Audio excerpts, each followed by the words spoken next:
नमस्कार दर्शकों, आप देख रहे हैं कमल राष्ट्रीय। मैं हूं आपके साथ मानसी जैन। आइए नजर डालते हैं इस वक्त की हेडलाइंस पर। श्रीकांत त्यागी पर नोएडा पुलिस ने घोषित किया 25,000 रुपए का इनाम। आज ही चला है बुलडोजर। खाटू श्याम जी मेले में भगदड़ से मौत पर पीएम मोदी ने जताया दुख। 5-5 लाख रुपए के मुआवजे का किया ऐलान। नई पीढ़ी के साथ आपका निरंतर संपर्क, अभिव्यक्ति का बेबाक अंदाज। संसद में पीएम मोदी ने की वेंकैया नायडू की तारीफ। सीएम केसीआर को झटका, पंचायत राज मंत्री के भाई ने पार्टी छोड़ी। बीजेपी कर सकते हैं ज्वाइन। जेडीयू में टूट की आशंका, कई विधायकों के संपर्क में आरसीपी सिंह। बिहार में दोहराया जा सकता है महाराष्ट्र का फॉर्मूला। उत्तर प्रदेश के नोएडा स्थित ओमेक्स सोसाइटी में महिला के साथ अभद्रता करने वाले बीजेपी के नेता श्रीकांत त्यागी की तलाश जारी है। वहीं प्रशासन का उनके अवैध निर्माणों पर एक्शन जारी है। मिली जानकारी के अनुसार उसकी आखिरी लोकेशन उत्तराखंड ऋषिकेश में पाई गई। हालांकि अब पुलिस ने श्रीकांत त्यागी का पता बताने वाले को लेकर इनाम की घोषणा कर दी है। नोएडा पुलिस की ओर से श्रीकांत त्यागी की सूचना देने वाले को 25,000 रुपए का इनाम देने का ऐलान किया गया है।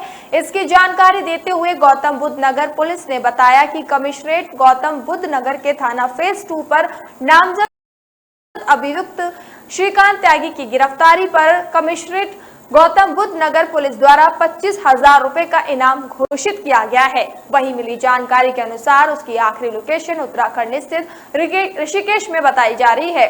सूत्रों के मुताबिक 1 दर्जन से अधिक बार उसका मोबाइल स्विच ऑफ और स्विच ऑन हुआ है। सूत्रों की माने तो श्रीकांत हरिद्वार में एक स्थान पर सीसीटीवी में भी कैद हुए हैं। नोएडा पुलिस की 7 टीम ऋषिकेश और हरिद्वार के पास मौजूद है। लोकेशन मिलने के बाद पुलिस ने श्रीकांत त्यागी की तलाश तेज कर दी है। माना जा रहा है कि श्रीकांत शर्मा की गिरफ्तारी जल्द हो जाएगी। इससे पहले सोमवार को बीजेपी के नेता नोएडा स्थित ओमेक्स सोसाइटी आवास पर अवैध निर्माण को गिरा दिया। नोएडा विकास प्राधिकरण ने यहां बुलडोजर चलाया। सोसाइटी के कॉमन एरिया और पार्किंग पर यह कार्रवाई की गई। ये पहले प्राधिकरण के लोग वहां पर पहुंचे, उसके बाद कॉमन एरिया को पहले गिरना शुरू किया गया। तभी कुछ देर के बाद वहां बुलडोजर भी पहुंचा और अवैध निर्माण कर बनाए गए कॉमन एरिया और पार्किंग को गिराया गया। श्रीकांत त्यागी के घर बुलडोजर एक्शन के दौरान वहां भारी संख्या में पुलिस फोर्स तैनात थी। वहीं बीजेपी सांसद महेश शर्मा ने 48 घंटे में गिरफ्तारी किए जाने का आश्वासन पीड़ित महिला से मुलाकात के बाद दिया है।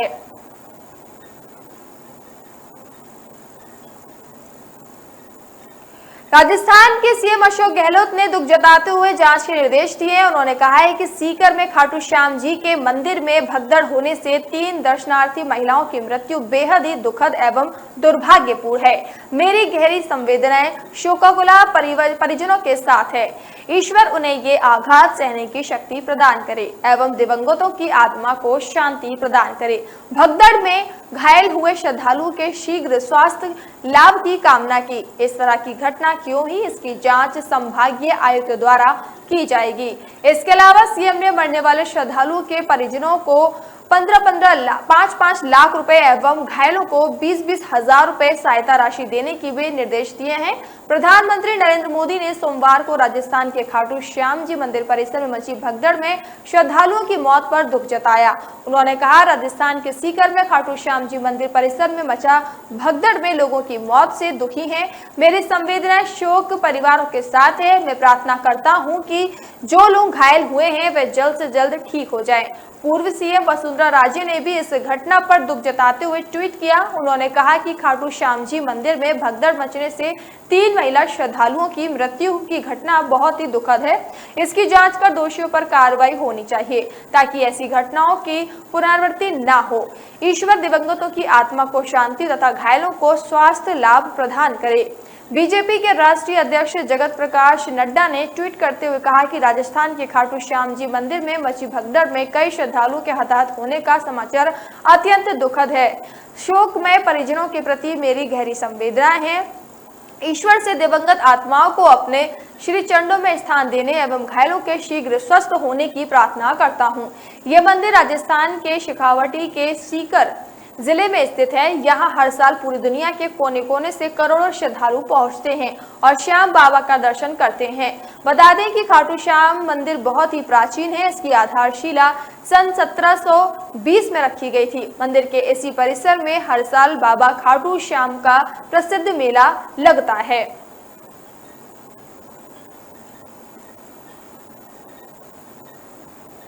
उपराष्ट्रपति वेंकैया नायडू के विदाई समारोह के उपलक्ष्य में प्रधानमंत्री नरेंद्र मोदी राज्यसभा में जमकर तारीफ की। साथ ही पीएम मोदी ने वेंकैया नायडू के लंबे राजनीतिक जीवन पर विस्तार से चर्चा की। इस दौरान पीएम मोदी ने कहा, आज हम सब यहाँ राज्यसभा के सभापति और उपराष्ट्रपति एम वेंकैया नायडू को उनके कार्यकाल के समापन पर धन्यवाद देने के लिए मौजूद हैं। ये सदन के लिए बहुत ही भावुक क्षण है। सभा के कई ऐतिहासिक क्षण आपकी गरिमाई उपस्थिति से जुड़े हैं। राज्यसभा में बोलते हुए प्रधानमंत्री मोदी ने कहा, अनेक बार आप कहते रहे कि मैं राजनीति से रिटायर्ड हुआ हूं, परंतु सार्वजनिक जीवन से नहीं थका हूं। आपके अनुभवों का लाभ भविष्य में देश को मिलता रहेगा।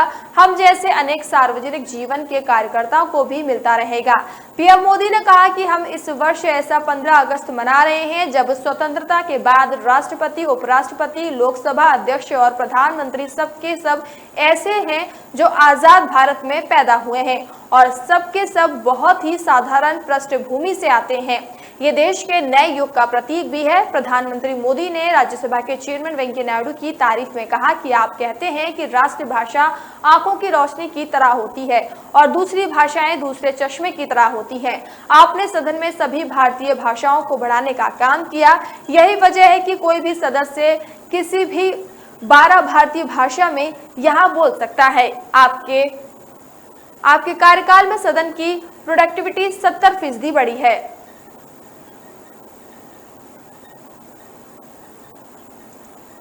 तेलंगाना में अगले साल होने वाले विधानसभा चुनाव से पहले सत्ताधारी तेलंगाना राष्ट्र समिति को झटका लगा है। तेलंगाना राष्ट्र समिति को झटका देते हुए पंचायत राज मंत्री इराबेली दयाकर राव के भाई इराबेली प्रदीप राव ने पार्टी से इस्तीफा दे दिया। सूत्रों के मुताबिक वारंगल अर्नब को कोऑपरेटिव बैंक के पूर्व अध्यक्ष प्रदीप राव पार्टी से नाखुश चल रहे थे। प्रदीप राव ने इस्तीफे के बाद कहा कि पार्टी ने मेरे अनुयायियों की भी परवाह नहीं की। हमने बंगारू तेलंगाना के लिए कई बलिदान दिए। बता दें कि प्रदीप राव के बीजेपी में शामिल होने की संभावना है। उन्होंने कहा कि वे ऐसी पार्टी में शामिल होंगे जहां उन्हें सम्मान मिलेगा या फिर निर्दलीय के रूप में चुनाव लड़ेंगे।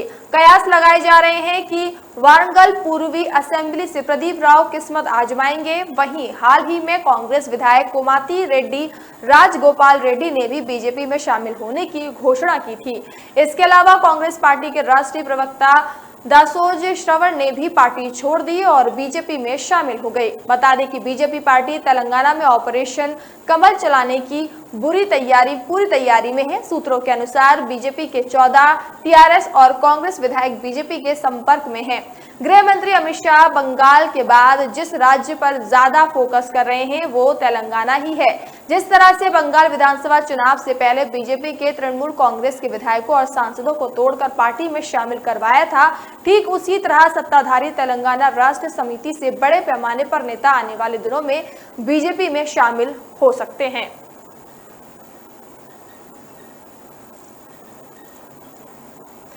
बिहार की राजनीति में तेजी से घटनाक्रम बदल रहा है। जेडीयू में टूट के संकेत मिल रहे हैं। बताया जा रहा है कि आरसीपी सिंह जेडीयू के कई विधायकों से संपर्क में हैं और बिहार में महाराष्ट्र का फॉर्मूला दोहराए जाने की आशंका बनी हुई है। इसी कारण जेडीयू की आरजेडी से बात नहीं बन पाई है। जेडीयू के नेता आरसीपी सिंह ने अपने पद से इस्तीफा दे दिया।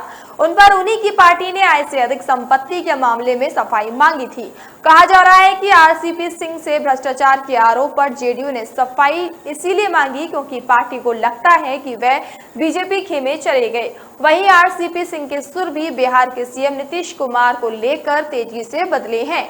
आरसीपी सिंह नीतीश कुमार के बेहद करीबी माने जाते रहे हैं और सीएम को पीएम मटेरियल बताते रहे हैं, लेकिन हाल में उन्होंने एक बयान में कहा कि नीतीश कुमार 7 जन्मों में भी पीएम नहीं बन पाएंगे। आरसीपी सिंह के इस्तीफे के साथ जेडीयू, आरजेडी और जीतन राम मांझी ने अपने अपने विधायकों की बैठक बुलाई। जेडीयू मंगलवार को विधायकों के अलावा अपने सभी सांसदों की बैठक करने जा रहे हैं। इससे पहले खबर आई कि सीएम नीतीश कुमार ने कांग्रेस की अंतरिम अध्यक्ष सोनिया गांधी से फोन पर संपर्क साधा।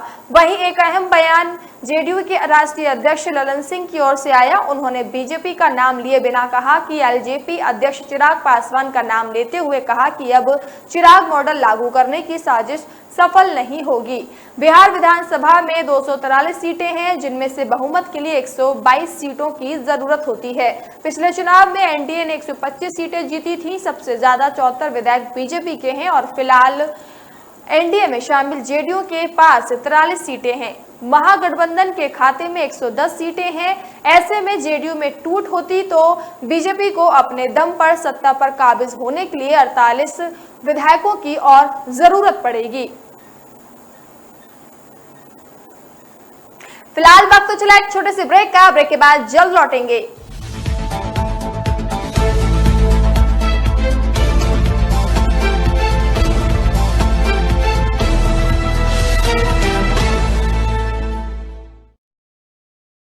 आजाद हमें करवाने को जो कर गए खुद को कुर्बान, समय की गर्त में कहीं रह न जाएं वे अमर शहीद गुमनाम।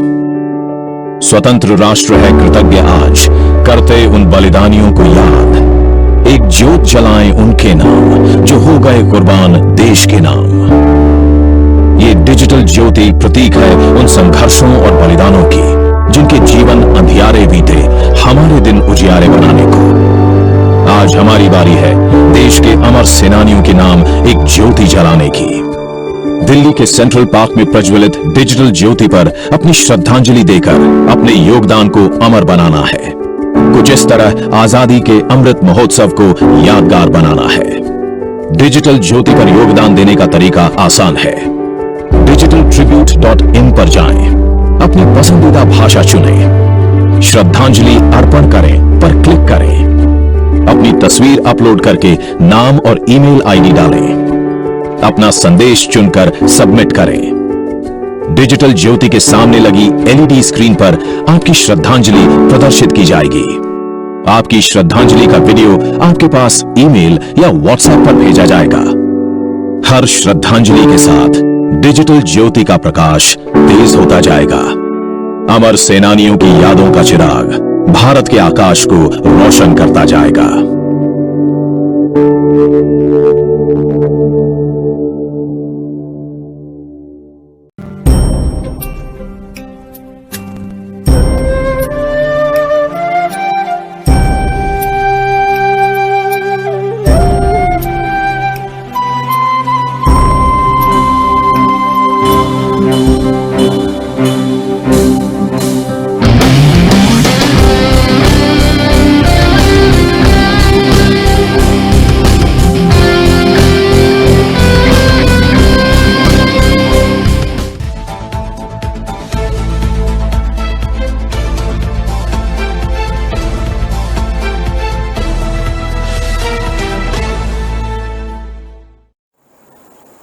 ब्रेक के बाद एक बार फिर से आप सभी का स्वागत है।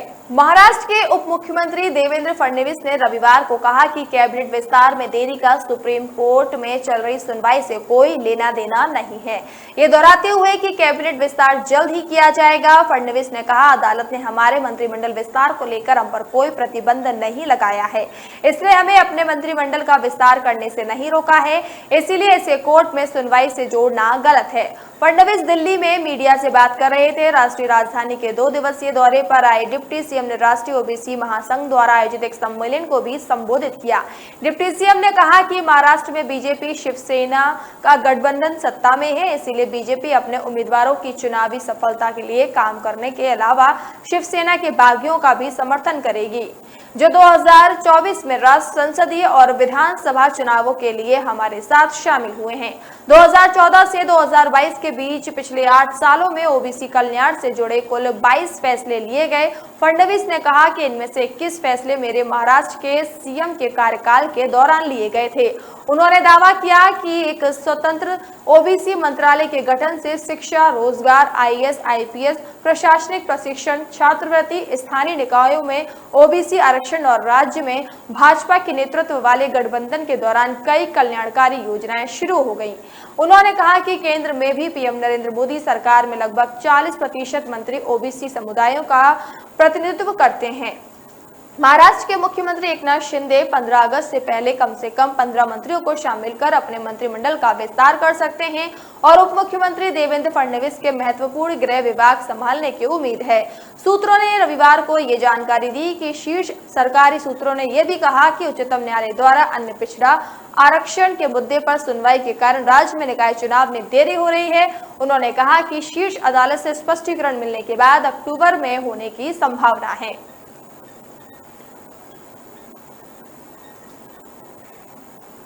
लोक जनशक्ति पार्टी के राष्ट्रीय अध्यक्ष और जमुई से सांसद चिराग पासवान ने सोमवार को पटना में प्रेस कॉन्फ्रेंस कर जेडीयू के राष्ट्रीय अध्यक्ष ललन सिंह के बयानों का पलटवार किया। चिराग पासवान ने कहा कि ललन सिंह बताएं कि नीतीश मॉडल क्या है। मॉडल की बात कर रहे हैं। चिराग मॉडल जन भावनाओं का प्रतीक है। 2020 में हमारी पार्टी को 6.50% वोट मिले। चिराग पासवान ने कहा कि बिहार में कई ज्वलंत मुद्दे होने के बावजूद ऐसे विषयों पर चर्चा हो रही है जिसका जनता से कोई मतलब नहीं है। बाढ़ सुखाड़ पर चर्चा नहीं हो रही। नीतीश कुमार जब से सीएम बने हैं तब से सीएम की कुर्सी बची रहे इसी कोशिश में वे रहते हैं। महागठबंधन में जाएं तब सीएम, एनडीए में जाएं तब भी सीएम रहे, यही नीतीश सोचते रहते हैं। लोग जहरीली शराब से मर रहे हैं, बेरोजगारी और स्वास्थ्य व्यवस्था खत्म है।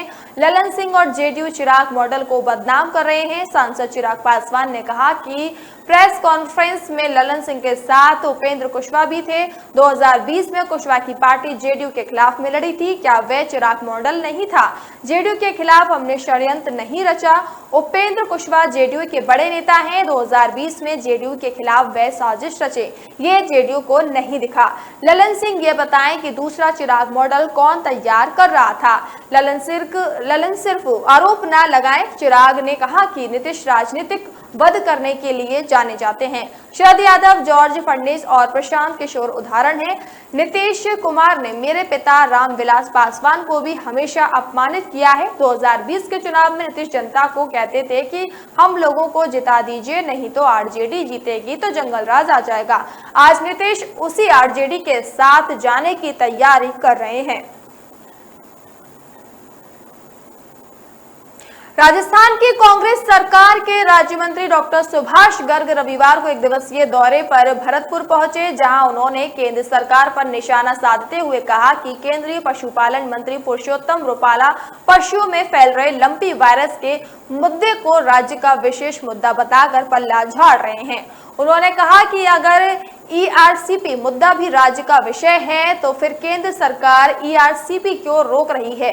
प्रदेश में गौवंश में फैल रहे लंपी वायरस की रोकथाम के लिए सरकार बेहतर प्रबंध कर रही है। मंत्री डॉक्टर सुभाष गर्ग ने केंद्रीय जल शक्ति मंत्री गजेंद्र सिंह शेखावत पर आरोप लगाते हुए कहा कि गजेंद्र शेखावत बगैर सोचे समझे कुछ ना कुछ गलत बयान देते रहते हैं। प्रदेश की कानून व्यवस्था पर सवाल उठाने से पहले शेखावत को नेशनल क्राइम ब्यूरो के आंकड़े देखने चाहिए, जिनमें राजस्थान की स्थिति यूपी और गुजरात से बेहतर है। महिला अत्याचार के मामलों में हमने प्रभावी कार्रवाई की है। हिंदुत्व की बात करने वाली बीजेपी को देखना चाहिए कि गुजरात में गौवंश की क्या हालत है। जलौर में हुई संत की हत्या के मामले में बीजेपी विधायक का नाम आने पर राज्य मंत्री ने कहा कि क्या बीजेपी या गजेंद्र शेखावत अपने विधायक से इस्तीफा लेंगे और उनको पार्टी से क्या निष्कासित करेंगे। राज्य मंत्री ने कहा कि देश में बढ़ती महंगाई के खिलाफ दिल्ली में कांग्रेस ने राम मंदिर शिलान्यास के दिन काले कपड़े पहनकर इसीलिए प्रदर्शन किया कि भगवान श्री राम बीजेपी को सद्बुद्धि दे। काले कपड़े पहनकर प्रदर्शन के लिए राम मंदिर शिलान्यास के दिन से बेहतरीन कोई दिन हो ही नहीं सकता था। कोई भी भगवान झगड़ा करना नहीं सिखाता बल्कि प्यार करना सिखाता है। आपसी प्रेम और भाईचारा बना रहे, यही सिखाता है।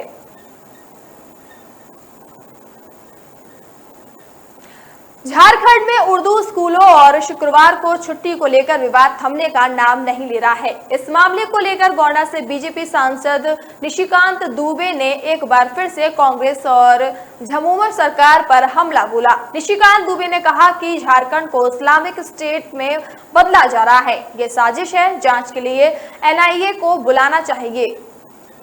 उन्होंने कहा कि देश को तोड़ने की साजिश हो रही है, इसमें कांग्रेस और झामुमो की शामिल है। उन्होंने कहा कि जीत के लिए वे बांग्लादेश हो या पाकिस्तान हो या चीन के लोग किसी की भी मदद ले सकते हैं। इससे पहले बीजेपी सांसद निशिकांत दुबे ने ट्वीट करके भी कांग्रेस और झामुमो पर निशाना साधा था। उन्होंने लिखा था कि राज्य के सत्ताधारी सफेद टोपी वाले नेता इस राज्य को इस्लामिक राज्य में बदलना चाहते हैं। इस तरह की राजनीति का जवाब हम देंगे। राज्य अपनी नीति में बदलाव लाए, नहीं तो जनता बदलाव ला देगी। वहीं निशिकांत दुबे ने शुक्रवार को लोकसभा में भी इस मुद्दे को उठाया था। उन्होंने कहा था कि इस्लामीकरण की तरफ बढ़ रहा है झारखंड और झारखंड के 1800 स्कूलों में रविवार की छुट्टी की बजाय शुक्रवार को छुट्टी हो रही है। इस मामले की जांच एनआईए से कराई जाए। निशिकांत दुबे ने लोकसभा में कहा था कि झारखंड में इस्लामीकरण हो रहा है। राज्य के कुछ जिलों में जनसंख्या का संतुलन बदल गया।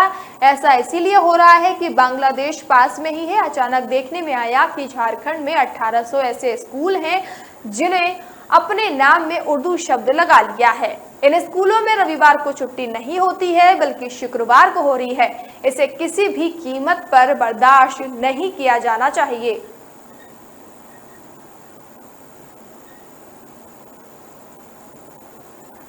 बिहार में सियासी उथल-पुथल के बीच कांग्रेस का बड़ा बयान सामने आया है। कांग्रेस के राष्ट्रीय सचिव और बिहार से विधायक शकील अहमद खान ने बिहार के मुख्यमंत्री नीतीश कुमार को लेकर बड़ी बात कह दी है।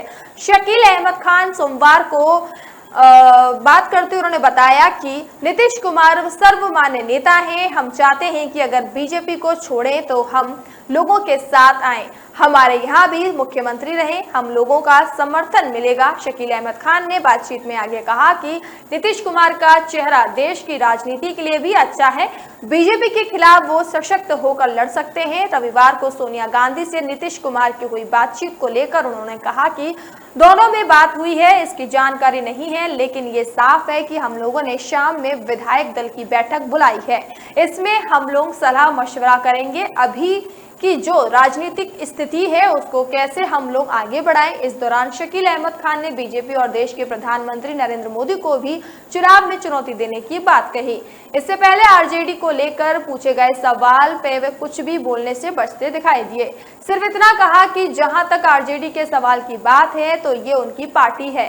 हालांकि जहां तक सारी सेकुलर पार्टियां की बात है तो जब सभी पार्टियां एक साथ रहेंगी तो बीजेपी को हम लोग आसानी से हरा सकेंगे। आने वाले चुनाव में भी हम लोग एक साथ होकर चुनाव लड़ सकते हैं और प्रधानमंत्री नरेंद्र मोदी को चुनौती दे सकते हैं। फिलहाल वक्त तो चला भी एक छोटे से ब्रेक का। ब्रेक के बाद जल्द लौटेंगे।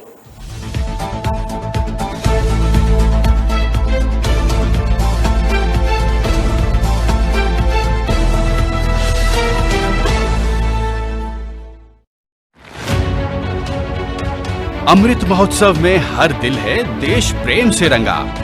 आओ हम सब मिलकर फहराएं हर घर तिरंगा। देश की आन बान शान है तिरंगा। हर भारतवासी की पहचान है तिरंगा। थाम कर हाथों में हाथ नए भारत के निर्माण की अलख जगाएं। देकर एक दूजे का साथ हर शहर हर गांव हर घर तिरंगा फहराएं। तिरंगा यूं ही सदा शान से लहराता रहे। दिल यूं ही आजादी के गीत गाता रहे। हम सबका जोशे जुनू है तिरंगा। हर देशवासी की पहचान है तिरंगा।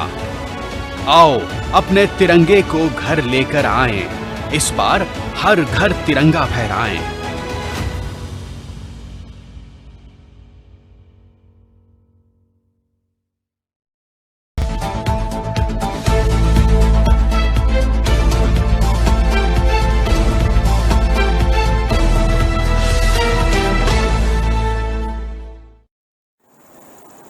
ब्रेक के बाद एक बार फिर से आप सभी का स्वागत है। देश में जनसंख्या नियंत्रण कानून बनाने की मांग करने वाले धर्मगुरु देवकी नंदन ठाकुर की याचिका पर सुप्रीम कोर्ट ने केंद्र को नोटिस जारी किया है। कोर्ट ने इस याचिका को इसी मामले पर लंबित दूसरी याचिकाओं के साथ जोड़ा। अब सब पर एक साथ ही सुनवाई होगी। याचिका में कहा गया कि बढ़ती आबादी के चलते लोगों को बुनियादी सुविधाएं मुहैया नहीं हो पा रही हैं। याचिका में कहा गया कि देश की वर्तमान परिस्थितियों को देखते हुए ये बहुत जरूरी है कि लोगों को साफ हवा, पानी, खाना, स्वास्थ्य और रोजगार हासिल करने का अधिकार सुनिश्चित हो। इससे पहले साल 2020 में बीजेपी नेता अश्विनी उपाध्याय ने जनहित याचिका दाखिल की थी, जिस पर सुप्रीम कोर्ट ने केंद्र को नोटिस जारी किया था। अपनी याचिका में अश्विनी उपाध्याय ने कहा था कि आबादी का विस्फोट बम से भी ज्यादा घातक है। इसकी वजह से बहुत से शिक्षित, समृद्ध, स्वस्थ और संगठित मजबूत भारत बनाने की कोशिश कभी कामयाब नहीं हो सकेगी।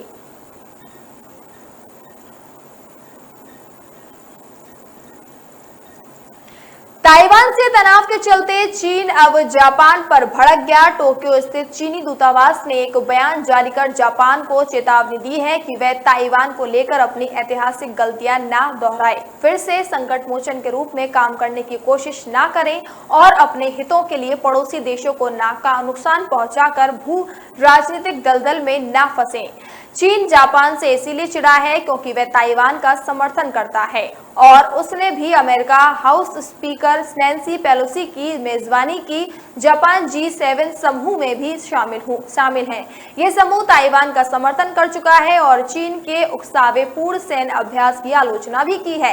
इसके चलते चीन ने जापान के साथ हाई लेवल द्विपक्षीय वार्ता भी रद्द कर दी थी। चीन जापान से इस कदर चिढ़ा है कि उसके युद्धाभ्यास के दौरान कुछ मिसाइलें जापान के इलाके में गिर गई थी, जिसके बाद जापान की भी सांसें फूलने लगी। हालांकि जापान के पीएम फोमियो किशिदा ने चीनी मिसाइल हमले की आलोचना करते हुए उस पर निगरानी बनाए रखने की बात कही है। बता दें कि नैन्सी पेलोसी ताइवान के बाद दक्षिण कोरिया और फिर वहां से जापान चली गई थी। नैन्सी पेलोसी जापान के पीएम फोमियो किशिदा ने गर्मजोशी से स्वागत किया था। यही नहीं, जापान के धरती से एक बार फिर नैन्सी पेलोसी ने चीन को ललकारा और यहां तक कहा कि अमेरिका उसे ताइवान को अलग थलग करने की इजाजत नहीं देगा। इसके बाद पहले से तिलमिलाए चीन की ओर खिसखिसाहट बढ़ गई और वह जापान पर भी हमलावर रुख दिखाने लगा है। वहीं चीन के गुरुवार से रविवार तक ताइवान के आसपास आज तक का सबसे बड़ा युद्धाभ्यास किया गया। 5 अगस्त की शाम उसके 68 फाइटर जेट ने ताइवान की हवाई हद भी लांघ दी थी। वहीं ताइवान ने भी अपनी सेना मिसाइल सिस्टम और समंदर में गश्ती जहाजों को सक्रिय कर दिया था और कहा था कि वह युद्ध नहीं चाहता, लेकिन जरूरत पड़ी तो चीन को उचित जवाब देगा।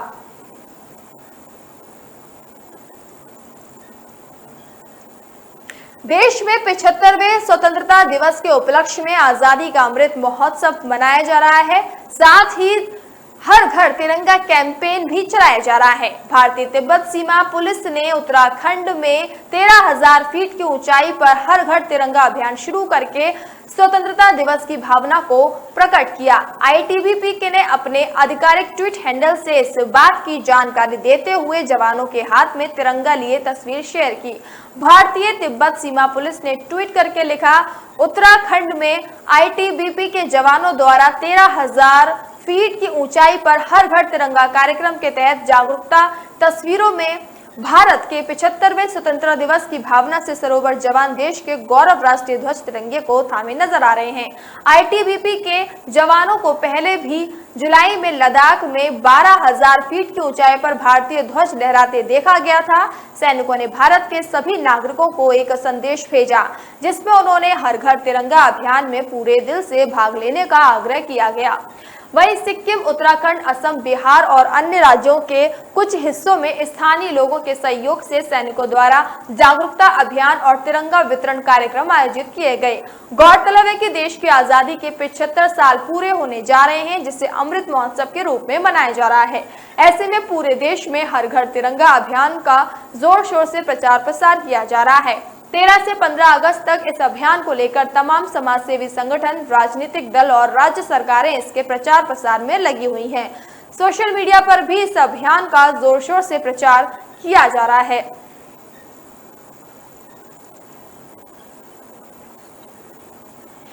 निजी क्षेत्र की सबसे बड़ी एचडीएफसी बैंक ने कर्ज महंगा कर दिया है। एचडीएफसी बैंक ने marginal cost of lending rate यानी कि एमसीएलआर में 10 बेसिस पॉइंट बढ़ाने का ऐलान किया है। एचडीएफसी बैंक की नई दरें 8 अगस्त 2022 से लागू हो गई हैं। दरअसल 5 अगस्त 2022 को आरबीआई के लगातार तीसरी बार रेपो रेट बढ़ाने का ऐलान किया गया था, जिसके बाद बैंकों द्वारा लगातार कर्ज महंगा होता रहा। एचडीएफसी बैंक द्वारा एमसीएलआर बढ़ाने के बाद होम लोन, कार लोन और एजुकेशन लोन और पर्सनल लोन समेत कई तरह के लोन अब महंगे हो जाएंगे। साथ ही बैंक के ग्राहकों को महंगी ईएमआई चुकानी पड़ेगी।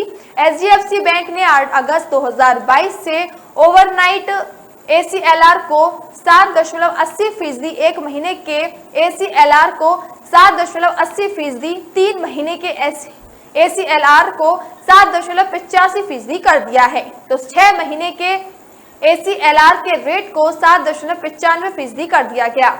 एक साल के लिए एसीएलआर 8.10% अब होगी। इस दर से कई प्रकार के रिटेल लोन जुड़े हुए हैं। वहीं 2 साल के लिए एसीएलआर 8.20% और 3 साल के लिए 8.30% होगा। इससे पहले 7 जुलाई 2022 को एचडीएफसी बैंक ने 20 बेसिक पॉइंट की बढ़ोतरी की थी। बीते 3 महीने में आरबीआई ने 3 चरणों में रेपो रेट में 1.4% बढ़ोतरी कर दी है, जिसके बाद रेपो रेट 5.40% हो गया है। जिसके बाद बैंकों के लिए आरबीआई से कर्ज लेना महंगा हो गया, तो अब बैंक उसका भार कस्टम्स डाल रहे हैं। आरबीआई के नई गाइडलाइंस के मुताबिक अब कमर्शियल बैंक बेस्ड रेट के बदले marginal cost of fund based lending rate यानी कि एमसीएलआर के आधार पर कर्ज देते हैं। एमसीएलआर को निर्धारित करने के लिए मार्जिनल कॉस्ट ऑफ फंड बहुत मायने रखता है। रेपो रेट में कोई बदलाव होने पर मार्जिनल कॉस्ट ऑफ फंड में तब्दीली आती है। फ्लोटिंग रेट पर ग्राहकों ने जो लोन लिया है उसके रीसेट डेट जब आएगा तो नए एमसीएलआर के आधार पर ग्राहकों के लोन की ब्याज दरों की जानकारी तय की जाएगी।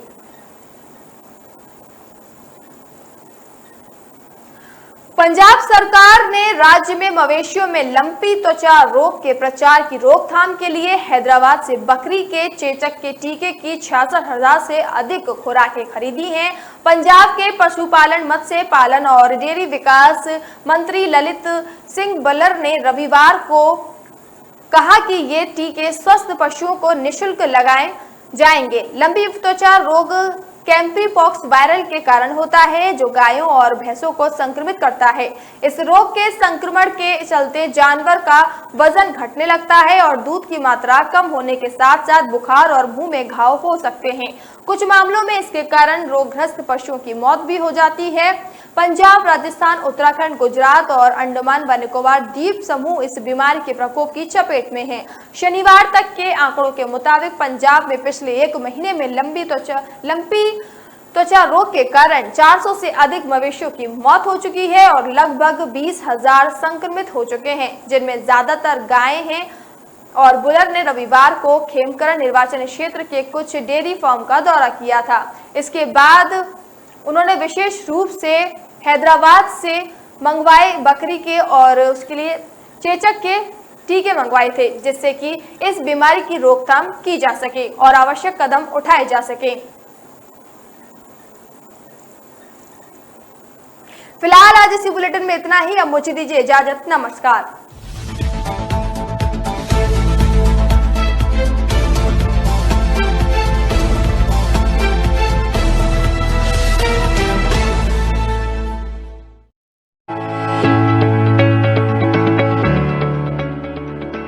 आजादी के अमृत काल में देश ने 200 करोड़ वैक्सीन डोज का असाधारण लक्ष्य प्राप्त कर आजादी के 75 साल के महोत्सव को यादगार बना दिया है। 200 करोड़ वैक्सीन डोज